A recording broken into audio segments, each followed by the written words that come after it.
International relations का part 2, जिसमें guys हम देखेंगे बाकी के पार्ट्स, कंप्लीट करेंगे आज इंटरनेशनल रिलेशंस को। प्लस मैंने इसमें एमसीक्यूज़ डाले हैं, आपको सारे एमसीक्यूज़ सॉल्व करने हैं। आंसर्स भी गिवन है, लेकिन पहले सॉल्व करो, उसके बाद आप ठीक है अपना चेक करना और मुझे मार्क्स बताना कितने कितने मार्क्स आ रहे हैं, how are you accurate about your answers. ठीक है, चलो अब हम सीधा चलते हैं आज के 5th टॉपिक पर, जिसका नाम है पैरा डिप्लोमेसी। क्या होती है पैरा डिप्लोमेसी, से जुड़े हम चीज़ों को समझते हैं। देखो, रिसेंटली ना मिनिस्ट्री ऑफ एक्सटर्नल अफेयर्स ने क्रिटिसाइज़ करा केरला गवर्नमेंट को, क्योंकि उन्होंने एक एक्सटर्नल कोऑपरेशन ऑफिशियल को अपॉइंट किया था। अब ऐसा क्या होता है, क्यों क्रिटिसिज्म आया, देखते हैं। तो ये मुद्दा था बेसिकली, अब समझते हैं आगे की कहानी। फिर उसके बाद आपको पैरा डिप्लोमेसी बताऊंगी मैं क्या होती है, ऐसे समझेंगे अब। देखो, according to ministry of external affairs, जो स्टेट गवर्नमेंट है ना, उसको कभी भी ऐसे मैटर्स में नहीं जाना होता है जो उसके कॉन्स्टिट्यूशनल जुरिस्डिक्शन में ना हो, है ना। हर किसी की, जैसे देखो आपकी अपनी ड्यूटी है, मान लो आप बेटे हो घर के या बेटी हो घर के, तो आपकी अपनी ड्यूटीज़ हैं और आपकी एक रिस्पॉन्सिबिलिटी है, उससे आगे नहीं बढ़ के चला जाना होता। तो जिसकी जो ड्यूटी है उसको उसी पे चलना होता है, मतलब अपनी औकात याद रखनी, इन शॉर्ट अगर मैं बताऊँ, उस तरह से बोलूँ अगर मैं। अब यहाँ पर इनको साफ तरीके से हमें पता है, इसीलिए यूनियन लिस्ट, स्टेट लिस्ट आपको पता है, कंकरेंट लिस्ट बनाई गई है। अब क्या होता है, इन्होंने बेसिकली अपनी उसको पार करा जुरिस्डिक्शन को। फिर अब देखो, it is an encroachment on the union list. Basically encroachment का मतलब होता है ब्रीच करना, कि आपने बेसिकली तोड़ा है। तो constitution of India 7th schedule में कहता है यूनियन लिस्ट में 10 आइटम हैं जो कि फॉरेन अफेयर्स या जितने भी वैसे मैटर जो यूनियन के हैं विद एनी फॉरेन कंट्री, वो सब लिखे हुए हैं आइटम 10 यूनियन लिस्ट के अंदर। तो उसकी सोल रिस्पॉन्सिबिलिटी यूनियन गवर्नमेंट की है। तो कह रहे ये कैसे मामला फिर उठ गया। तो मूव में ये ड्रॉ हुआ कि भाई अटेंशन बहुत ज़्यादा ज़रूरी है कि हम अपने फॉरेन पॉलिसी के लैंडस्केप को देखें। तो रोल ऑफ सब नेशनल एंटिटीज़, ताकि हमारा एक इंटरनेशनल एंगेजमेंट तैयार हो, उसी को हम पैरा डिप्लोमेसी कहते हैं। अब हम समझते हैं पूरे तौर पे कि पैरा डिप्लोमेसी क्या होता है। पैरा डिप्लोमेसी का मतलब है फॉरेन पॉलिसी की कैपेसिटी ऑफ सब नेशनल गवर्नमेंट्स, यानी पैरा डिप्लोमेसी कहो, स्टेट डिप्लोमेसी कहो, कॉन्टिनेंट डिप्लोमेसी कहो, रीजनल डिप्लोमेसी कहो, सब नेशनल डिप्लोमेसी कहो, एक ही बात है। समझते हो, पैरा डिप्लोमेसी का मतलब है फॉरेन पॉलिसी की कितनी कैपेसिटी है सब नेशनल गवर्नमेंट की।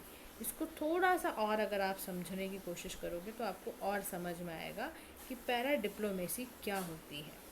पैरा डिप्लोमेसी का देखो ये भी मतलब है कि नॉन सेंट्रल गवर्नमेंट का इन्वॉल्व होना इंटरनेशनल रिलेशंस में। ठीक है, तो पैरा डिप्लोमेसी में कई सारे सब नेशनल एक्टर्स जुड़े हुए होते हैं। एक नया तरीका है para diplomacy Indian foreign policy का, जिसमें सब नेशनल एक्टर्स ऑर्गेनाइजेशन अपने further interest of the state के लिए काम करती हैं प्रोमिनेंटली, और इस पे काम करती हैं बेसिकली। तो पैरा डिप्लोमेसी बहुत इंपॉर्टेंट रोल पता है कब निभाता है, ये ट्रेडिशनल डिप्लोमेसी के एफर्ट को कॉम्प्लीमेंट करता है, क्योंकि इसमें एनजीओ भी होगी, रिलीजियस लीडर भी होंगे, कल्चरल ऑर्गेनाइजेशन भी होंगी, इंडियन डायस्पोरा भी होगा। तो बहुत जो बड़ा क्रिटिकल एडवांटेज पैरा डिप्लोमेसी का समझ में आता है वो ये है कि ये ना रीच और इम्पैक्ट स्टेट के फॉरेन पॉलिसी को बहुत ब्रॉडन करती है, क्योंकि इसमें स्टेक होल्डर्स को बुलाया जाता है। दूसरा, ये क्या करती है, नए और इनोवेटिव तरीके बनाती है फॉरेन नेशनल पॉलिसीज़ गोल्स को परस्यू करने में। लेट्स से इंडिया की एनजीओ है, वो बहुत बड़ा रोल नहीं निभाएगी डेवलपमेंट कोऑपरेशन में, ह्यूमन राइट्स में, इन्वायरमेंट की सस्टेनेबिलिटी में। तो सोचो वो कितना बड़ा रोल निभाएगी इंडियन गवर्नमेंट और इंटरनेशनल ऑर्गेनाइजेशन के बीच में। फिर आपको पैरा डिप्लोमेसी में इंडियन डायस्पोरा का रोल भी आएगा, तो उनको भी फील होगा यार हमारी कंट्री हमें कुछ समझती है, तो हमारे इंटरेस्ट के लिए भी काम करेगी, हमारी वैल्यू के लिए भी काम करेगी। लेट्स से अगर इंडियन डायस्पोरा के लिए can help boost trade and investment, है ना, इंडिया के साथ ऐसे कर दिया तो उनके भी कल्चरल टाइज बढ़ेंगे, उनको भी बड़ा अच्छा लगेगा। तो ये बहुत ज़रूरी है, समझ रहे हो मेरी बात को। अच्छा, ये देखो पैरा डिप्लोमेसी जो है ना, ये फॉरेन पॉलिसी में आपका 1990 से ही आने शुरू हो गई थी, जब इंडिया ने डायस्पोरा कम्युनिटी क्रिएट करी और इकोनॉमिक और पॉलिटिकल इन्फ्लुएंस बढ़ाना चाहा, तभी से मामला सारा का सारा शुरू हो गया था। अब para diplomacy makes space for external relations of सब नेशनल और फेडरल यूनिट्स, जो इंडल्ज होते हैं इंटरनेशनल एक्टिविज्म में अपने इंटरेस्ट को प्रमोट करने के लिए। अच्छा, ये अपोजिट हैं कन्वेंशनल डिप्लोमेटिक रिलेशंस के, ठीक है। अच्छा, इससे जुड़े क्या कुछ कॉन्स्टिट्यूशनल प्रोविजंस भी हैं, जैसे 7th शेड्यूल है, आर्टिकल 253 है, आर्टिकल 293 है। 7th शेड्यूल का मतलब है जैसे फॉरेन अफेयर्स हैं या जितने भी मैटर्स हैं यूनियन के जो फॉरेन कंट्री से रिलेटेड हैं वो इसमें लिखे हुए हैं। आर्टिकल 253 का मतलब है कि पार्लियामेंट के पास पूरी पावर है कि वो लॉज बना सकता है, इम्प्लीमेंट कर सकता है किसी भी ट्रीटी से। आर्टिकल 293 दे रखा है कॉन्स्टिट्यूशन में, जो ये कहता है स्टेट कोई भी आउटसाइड इंडिया के बंदे को बोरो नहीं करेगा। स्टेट की बोरोइंग पावर अपनी टेरिटरी ऑफ इंडिया तक ही लिमिटेड है, लेकिन यहाँ पर ऐसा नहीं हुआ, तभी तो आर्टिकल 293 का आपने ब्रीच किया है। तो मिनिस्ट्री ऑफ एक्सटर्नल अफेयर्स ने बोला भाई नई डिवीज़न क्रिएट कर दी है जिसका नाम है स्टेट्स डिवीज़न। तो 2014 में इसने कोऑर्डिनेट किया स्टेट और यूनियन टेरिटरीज़ के साथ ताकि ये फर्दर फैसिलिटेट करें और प्रमोट करें अपना एक्सपोर्ट, टूरिज़्म, ज़्यादा से ज़्यादा ओवरसीज़ इन्वेस्टमेंट और एक्सपर्टीज़ बढ़े। तो हमें समझ आया कि यार पैरा डिप्लोमेसी जो है वो बहुत ज़्यादा ज़रूरत में कैसे है, क्योंकि हम देख रहे हैं इंडियन सब कॉन्टिनेंट के अंदर ही बहुत डाइवर्सिटी है, बहुत कल्चरल जोग्राफिकल इंटरकनेक्टेडनेस है। तो स्टेट बहुत बड़ा रोल निभाता है जब कोई भी फॉरेन पॉलिसी डिसीजन मेकिंग लेनी हो। जैसे पहली चीज़ है रीजनल स्ट्रेंथ। तो पैरा डिप्लोमेसी क्या करती है, कैपिटलाइज करती है ऑन देयर स्पेसिफिक एडवांटेजेस ताकि ट्रेड फॉस्टर हो पाए, कल्चरल एक्सचेंज अच्छा हो पाए। एग्जाम्पल के तौर पर केरला ने लिवरेज किया डायस्पोरा ताकि वो ट्रेड, इन्वेस्टमेंट, कल्चरल एक्सचेंज वगैरह गल्फ़ कंट्रीज़ के साथ कर पाएँ। तो यानी कि पैरा डिप्लोमेसी का सबसे बड़ा फ़ायदा होता है कि रीजनल स्ट्रेंथ बढ़ती है। सेकंड, इससे इन्वेस्टमेंट भी अट्रैक्ट होती है, यानी कि states can tailor their investment policy ताकि एफडीआई वगैरह भी बढ़ पाए, स्किल लेबर, नेचुरल रिसोर्सेज वगैरह कंड्यूसिव इन्वायरमेंट बन पाए। एग्जाम्पल के तौर पर जैसे इन्वेस्टमेंट समिट होती रही हैं वेरियस स्टेट्स की, वाइब्रेंट गुजरात हो गया, प्रोग्रेसिव पंजाब हो गया, वाइब्रेंट गोवा हो गया, ये सारी की सारी बेसिकली इन्होंने इन्वेस्टमेंट समिट्स में बहुत काम हुआ है और इससे इन्वेस्टमेंट अट्रैक्ट काफ़ी हुई है। फिर नेक्स्ट चीज़ है कल्चरल डिप्लोमेसी, यानी पैरा डिप्लोमेसी से क्या होता है, स्टेट के हिस्टोरिकल और कल्चरल टाइज तो स्ट्रेंथन होते ही हैं। जैसे तमिलनाडु का जब कनेक्शन बना श्रीलंका से तो उनको पता है यार इनके रूट्स हैं आपस में एथनिसिटी के, या वेस्ट बंगाल का टाइज जब बांग्लादेश से हम बढ़ाते हैं तो दोनों के अंदर बंगाली कल्चर रूट करता है, तो उससे बहुत मदद मिल जाती है। देखो जितना कंट्रीज़ में आपस में पीपल टू पीपल टाइज होंगे ना, उतना ज़्यादा आप एक कंट्री के साथ कनेक्टेड रहोगे। फिर contribution to national foreign policy, देखो फॉरेन पॉलिसी अगर सिर्फ सेंट्रल गवर्नमेंट के ही हाथ में रहेगी तो फिर आप ना नेशनल इंटरेस्ट स्टेट जो होता है वो कुछ कंट्रीब्यूट नहीं कर पाएगा। तो states can contribute by building relations अगर आपके नेशनल इंटरेस्ट में अलाइन कर जाएं। एग्जाम्पल के तौर पर देखो जब वेस्ट बंगाल सीएम ने विजिट किया बांग्लादेश 1996 में, जब बहुत फ़र्क का वाटर शेयरिंग ट्रीटी पे था, तो वो एक काफ़ी देखो आपस में स्टेट्स को ना ज़्यादा पता है। वेस्ट बंगाल जो वहाँ बैठा हुआ है उसको पता है बांग्लादेश को क्या क्राइसिस होता है, वेस्ट बंगाल को वहाँ बैठ के क्या क्राइसिस होता है, तो वो एक बहुत बड़ा कंट्रीब्यूशन हो जाता है। फिर अल्टीमेटली देखो हम ना फेडरलिज्म भी मानते हैं, हम चाहते हैं कि ना सेंटर और स्टेट की पावर शेयर रहे, तो हम अपने फेडरलिज्म को स्ट्रेंथन करने के लिए भी पैरा डिप्लोमेसी का इस्तेमाल हमें करना चाहिए ताकि हम स्टेट्स को एम्पावर कर पाएँ, डिसेंट्रलाइज कर पाएँ, रिस्पॉन्सिव फॉरेन पॉलिसी बना पाएँ। अब इसी से जुड़े हमने क्रिटिसिज्म पे आते हैं, criticism associated with para diplomacy.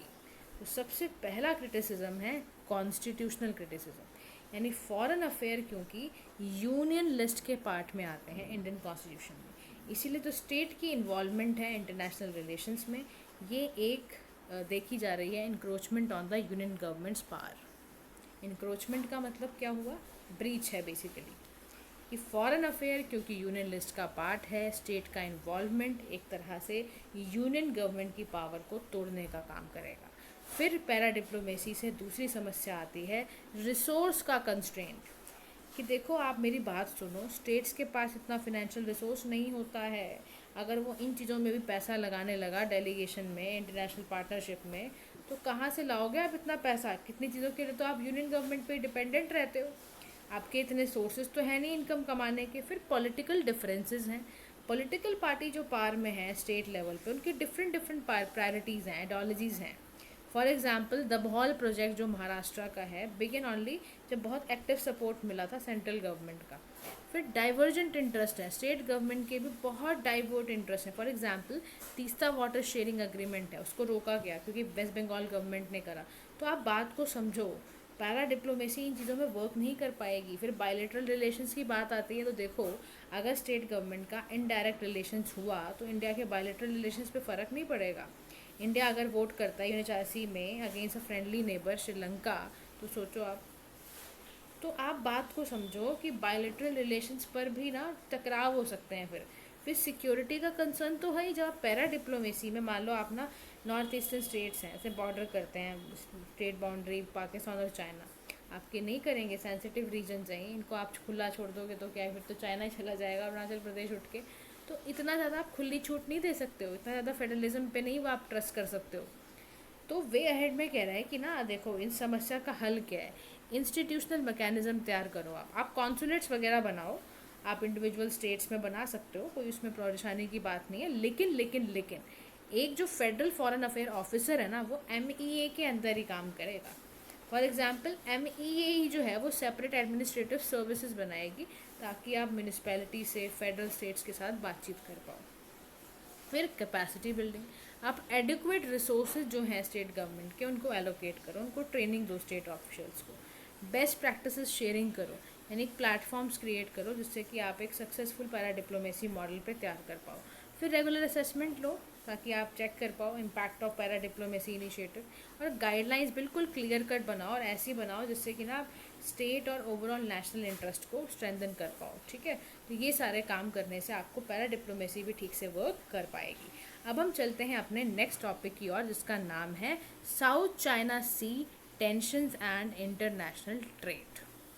अब हम जानते ही हैं साउथ चाइना सी कितना हमारा हमेशा कांड कुछ ना कुछ साउथ चाइना सी में लगा ही रहता है।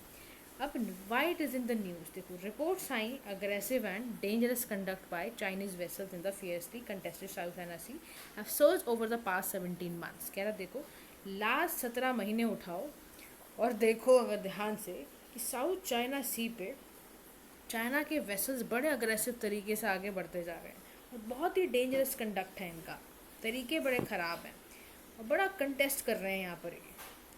तो रिसेंटली चाइना ने डिमांड भी कर दी मलेशिया से टू इमीडिएटली हॉल्ट इतनी सारी एक्टिविटीज़ है, सारावाक वाटर्स को उन्होंने कहा कि रोक दो, जबकि वो जानते हैं कि reefs are only 100 kilometres from Malaysia and 2000 kilometre mainland China से है, फिर भी तुमने ये बात कह दी। तब इतनी आप कैसे किसी के साथ कर सकते हो यार। फिर साउथ चाइना सी देखो कैसा लोकेटेड है, इसको भी आपको ध्यान रखना है। देखो साउथ चाइना सी जो जोग्राफिकली लोकेटेड है ना, अगर आप उसको ध्यान से देखते हो तो साउथ चाइना सी एक आर्म है वेस्टर्न पैसिफिक ओशन का, साउथ ईस्ट एशिया के आसपास है, south of China, eastern south of Vietnam. देखो आप ध्यान से समझना, साउथ चाइना सी चाइना के साउथ में है, वियतनाम ईस्ट और आपके साउथ की तरफ पड़ता है, वेस्ट पे यहाँ पर आपका क्या पड़ता है, फिलीपींस पड़ता है। ठीक है, देखो साउथ में यहाँ पर इसका चाइना पड़ गया, वियतनाम इन दोनों के बीच में पार्ट है, मलेशिया इसके यहाँ पर है यानी नॉर्थ ऑफ में बोर्नियो है। तो यानी कि ऐसा कुछ साउथ चाइना की लोकेशन है।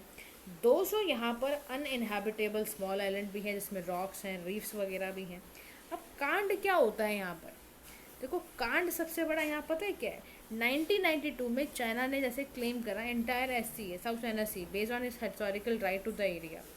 फिर 2016 में परमानेंट कोर्ट ऑफ आर्बिट्रेशन ने रूल करा in favour of Philippines, 9 dash line बना दी, कोई जिसका लीगल बेसिस ही नहीं था। फिर ग्लोबल ट्रेड में इसके फ़ायदे क्या होते हैं, ये अबाउट और third of global maritime trade यहाँ से पास करता है, 40% यहाँ पे पेट्रोलियम प्रोडक्ट पड़े हुए हैं, तो यानी कि मामला तो बहुत ज़बरदस्त है।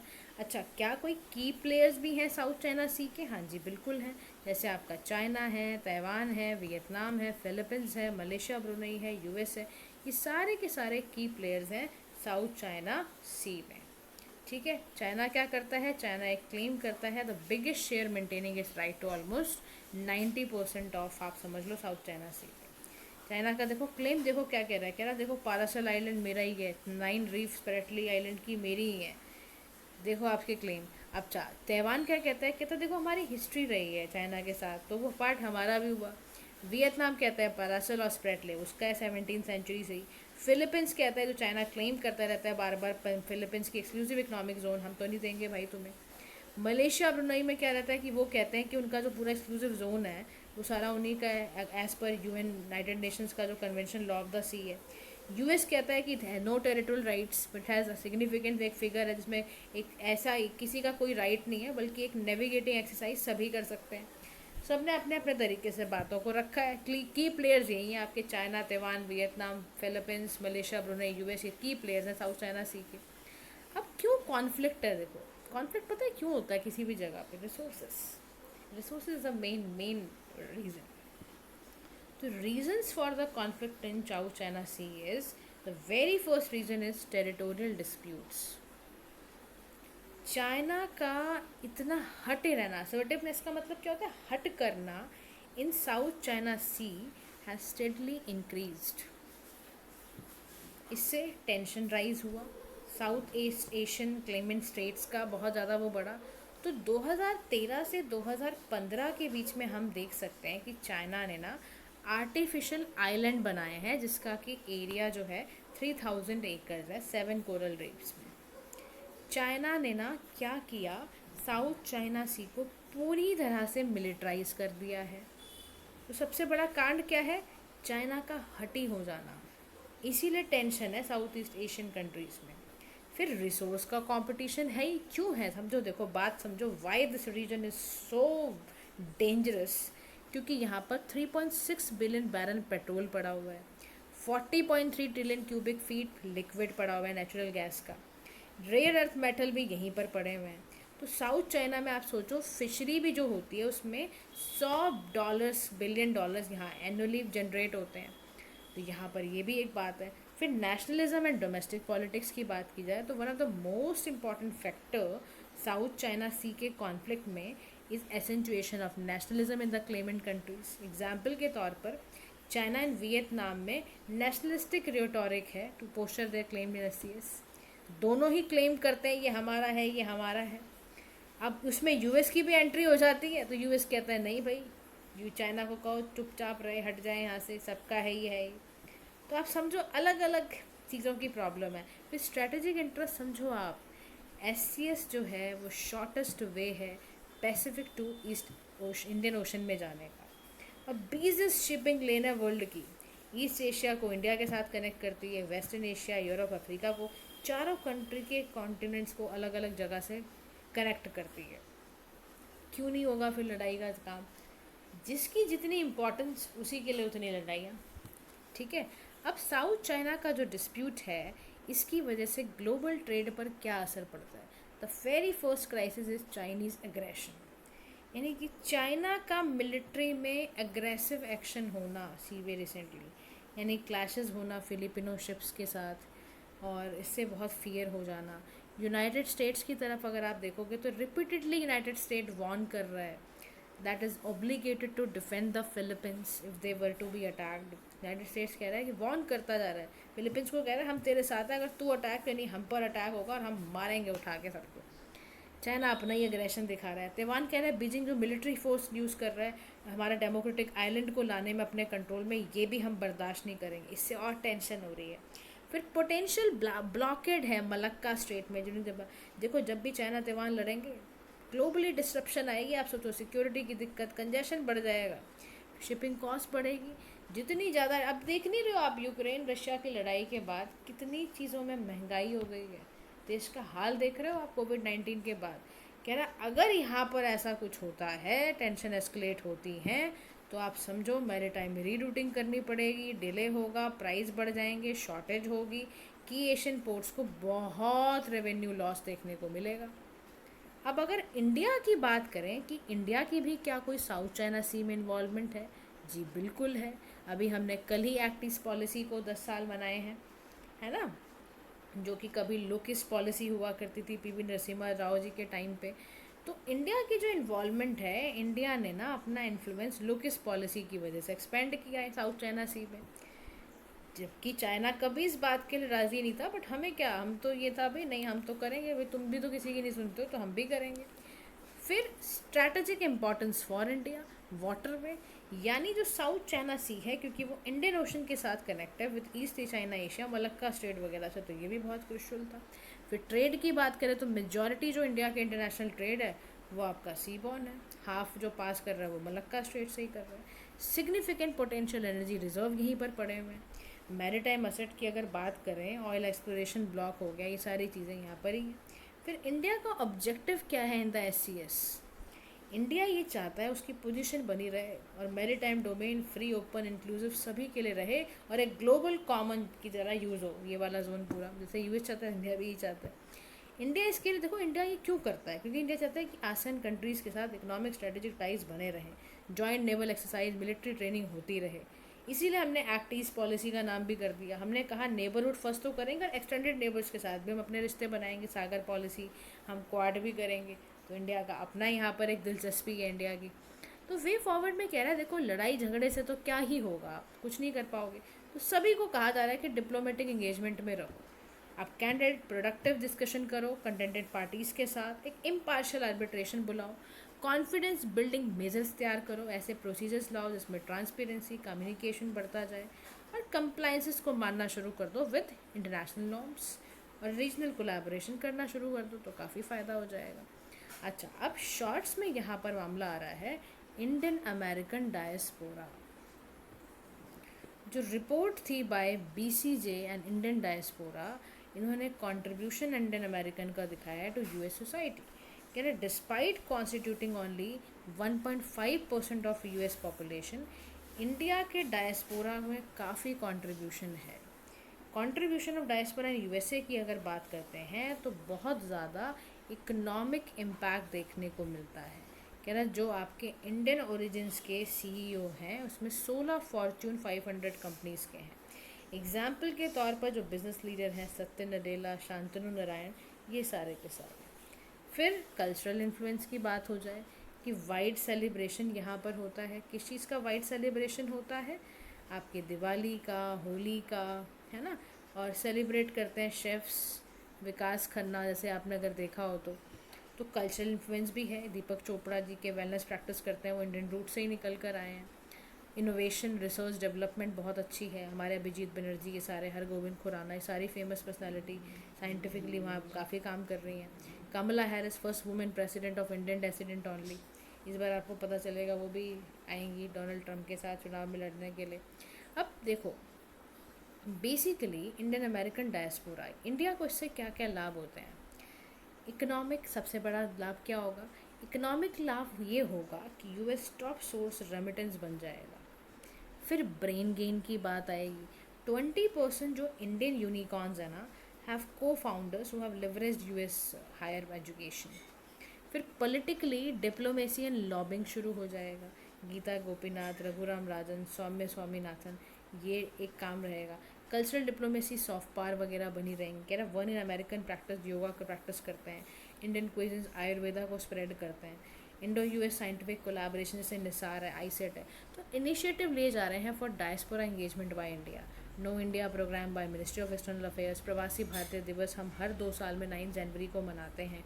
इंडियन कम्युनिटी वेलफेयर फंड है हमारा। ये सारा का सारा बेनिफिट करता है हमें दोनों ही पार्टीज़ को, चाहे US हो चाहे वो इंडिया हो। अब नेक्स्ट हमारा जो शॉर्ट है वो बात करेगा India elected as vice chairman of IPF supply chain council. IPF क्या है? Indo Pacific economic framework, 2022 Tokyo Japan में बनाया गया था। 14 कंट्रीज इसकी मेंबर हैं। इसका काम पता है क्या है? इकोनॉमिक इंगेजमेंट को बढ़ाना। ठीक है, अब यहाँ पर बात समझो, आगे की कहानी देखो। IPF जो है ना, इंडिया और 13 इसके पार्टनर्स हैं, अब बताया टोटल 14 पार्टनर्स हैं इसके। इनका काम पता है क्या है? सप्लाई चेन काउंसिल में रहना, क्राइसिस रिस्पांस नेटवर्क और लेबर राइट एडवाइजरी बॉडी, ये 3 तरह की बॉडी से ये IPF बना है। यानी टारगेटेड एक्शन ओरिएंटेड काम करवाना और एक फोरम तैयार करना जिसमें आप कलेक्टिव इमरजेंसी रिस्पांस दे पाओ, to bring together workers, employer, government को सेम टेबल पे लेकर आना, ये इनका काम है। अब सप्लाई चेन रेजिलियंस होता क्या है? तो सप्लाई चेन रेजिलियंस एक ऐसी एबिलिटी है जिसमें आप सप्लाई चेन नेटवर्क को विथस्टैंड करते हो, डिस्ट्रप्शंस को रोकते हो और कोई भी ऐसा इफ़ेक्ट ना आ जाए रेवेन्यू पर, कॉस्ट पे, कस्टमर पर, उसको मिनिमाइज़ करना आपका काम है। देखो सप्लाई नहीं रुकनी चाहिए, आप समझो प्रोडक्शन की जो जर्नी है ना, प्रोडक्शन को हर पल रॉ मटेरियल चाहिए, प्रोडक्ट की असेंबली अगर ज़रा भी रुकेगी तो वो कंपनी को बहुत सारा नुकसान पहुँचाती है। तो सप्लाई चेन रेजोल्यूशंस में क्या क्या कह रहा है, क्या क्या थ्रेट आते हैं, कह रहा है मान लो एनर्जी की सप्लाई रुक जाए, कॉन्फ्लिक्ट आ जाए रशिया यूक्रेन में, कोविड इंड्यूस हो जाए डिमांड, तो भी प्रॉब्लम है। तो ऐसे क्या मेजर्स लिए जाएँ फॉर SCR बाय इंडिया? तो globally supply chain resilience initiative लो, Australia, India, Japan Quad supply वाला है, PM गति शक्ति नेशनल मास्टर प्लान है।